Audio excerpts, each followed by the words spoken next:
Okay, in this next video, I want to prepare the document for dimensions. And one final aspect of this drawing that I'd like to add is center lines for these circles or these circular holes that are cut into our object. And by identifying center lines, it allows us to clearly identify the location of those circles. It also allows you to simplify some of your dimensions. So what I want to do is go through the process of adding center lines. When I create a center line, I'm going to use the line tool again, but I prefer, or I like using the second to last option in the default dashes here. And what I'm going to do is come up and find the center of the circle above. And since these views are aligned, they should be right on top of each other. And one key characteristic about center lines is that they should not fall on object lines. So the ends of my center lines are important in that I do not want them falling directly on top of my object lines. Otherwise, it's trying to indicate something is actually there. These center lines are not there. They're just reference points for our dimensions. In this case, just like before, we can also bump up and down the size of these center lines to try and find something that works better or looks a little better. In this case, I'm going to go 3 looked okay, but I'm going to go even bigger. Let's see what 5 looks like. Oh, a little too big with 5. So I should have tested this out.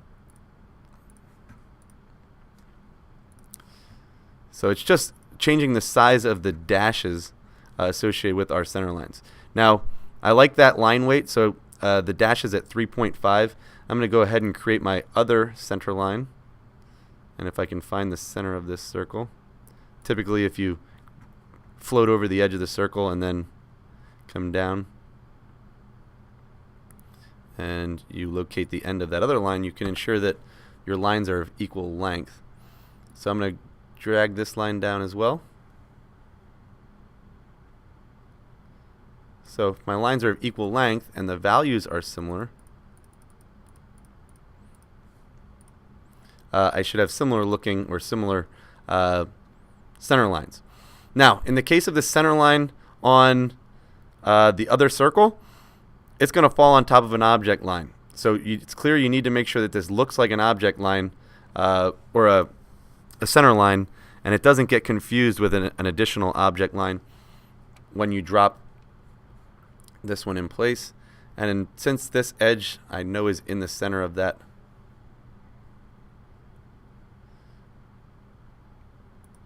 object, I'm going to extend it out beyond and make them the same length. And now again, for this one, I'll go through and set the same parameters. All right. Probably not perfect. In the case here, you can see the dash is kind of interfered with, so maybe I'll go back down and leave myself a little smaller dash, but I'm going to try and keep them consistent between the views. So I'll make them all 2.5. Okay, so I can see my center lines. They both extend beyond the object, so therefore it's not providing us any information. It's just showing that they are reference points for our dimensions. All right, so that's center lines. And I guess we're now ready to start our final dimensioning of this object.